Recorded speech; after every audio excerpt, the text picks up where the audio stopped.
My name is Jeannie, and I am the mother of a type 1 diabetic. This video is going to be about your first endocrinologist appointment.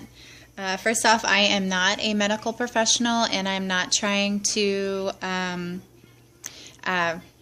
go against anything that your doctor has said. I'm not giving any medical advice. I am just a mother trying to share some tips that I found to be helpful and wish I would have known in the very beginning. So I'm sure this video will have lots of comments because there are probably plenty of mothers out there who feel the same way and would like to share, or fathers, sorry, fathers too.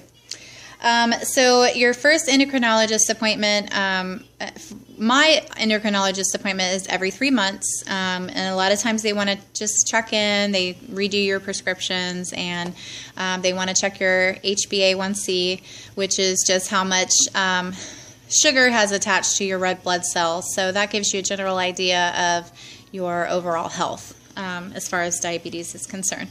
I do encourage you to go online and Google A1C charts so that you can see or at least give yourself a goal as to where you want your A1C to be and where the complications start. So I don't think that a lot of the complications that go along with type 1 diabetes are really discussed. You know, you think about, you know, the liver issues and, you know, the going blind or, stuff like that, but no one really ever talks about the simple complications that go along with diabetes that can also be very devastating and challenging to, to treat and just really frustrating. And that's like the simple things like the rashes, the frozen shoulders, you think about neuropathy and, having numbness in your toes or your fingers. And no, they're not horribly serious. You're not going to die from them, but, who wants to have any of them? So knowing what those complications are is powerful because then you can be proactive about it. So I highly suggest you to go and take a look at that. And one thing I think that, that I just have never heard mentioned is letting your child run around barefoot. I don't let my kid do that anyways, but there are some parents that do and don't see anything wrong with it. But when you have type 1 diabetes, letting your child run around barefoot, okay, there's the obvious. They could get a cut or, some kind of bug or something like that, maybe a ringworm or something. But here's the other thing that you may not necessarily know, and that is you have some of the largest pores in your body are on the bottoms of your feet. So anything you walk on can get absorbed into your bloodstream. So if your child has a pet or something like that, and that pet is on your porch or, who knows what is crawling around on your floors or outside in the grass or wherever you let your child run around. And who knows what their body is absorbing and how that's going to affect them. So I just want you guys to be mindful of that. That's just something that I was made aware of, and I would just like to make you aware of. So the other thing is, sorry, I have so many notes here. The other thing is, when you go to your first endocrinology appointment, go ahead and Google and get information on the types of testing that your endocrinologist would normally do. There's the HbA1c, but there's also the E1399. There is the C-peptide. The C-peptide actually tells them, if your child is on honeymoon, it actually tells them how many of their beta cells are actually still functioning, how much insulin your body's producing.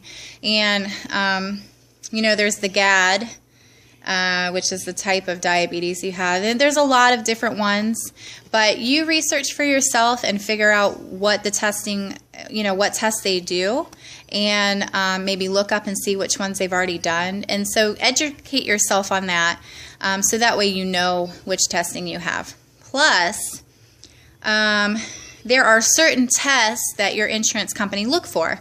So if you want to have funding for something, like say for instance a Dexcom, And I highly recommend that on your first endocrinology appointment, you go ahead and get the pre-authorization for a Dexcom.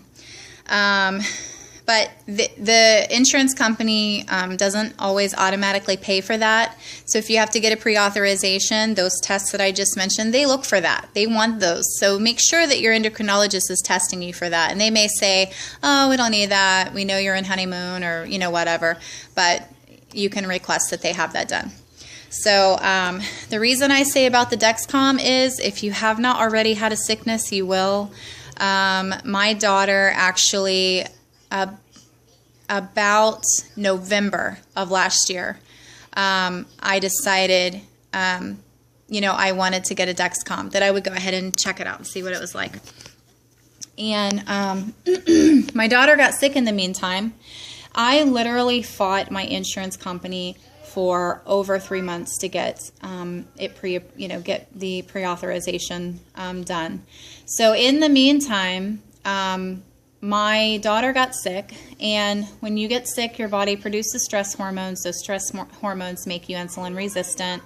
And so you are then checking your child's blood every 2 hours and giving insulin as needed. And your body doesn't react the same way, you know, for the insulin that you've given. And so this mama got no sleep, absolutely none. I was checking every hour on the hour, all through the night, still having to get up the next day and work, letting her run high while she was at school so that I could be fearless about whether or not she's going to have a hypo. And I mean, it was a horrible struggle. I made, I don't know how many, bless you. I made, I don't know how many phone calls to the insurance companies, and it was just a nightmare. So go ahead and get that started on your first endocrinologist appointment. If you decide at some point that you don't want the Dexcom, you are not locked in to use that Dexcom. But I am telling you, it is going to be an essential tool for the care of your child. So like I said, I can't give you all the information on things, but I would suggest that you go and Google that, look it up, and get some more information on the Dexcom. With that being said, I think one of the other major things that I've had to learn the hard way was the inner workings of the medical structure, with the medical insurance structure. So with the Dexcom, and this is just one example, but I think it's extremely important now that you understand this process that I'm about to explain to you, and maybe taking the time to research it and understand it would be a good recommendation, especially because you are now at your insurance company's mercy. I mean, you need this insulin and these supplies for your child's life.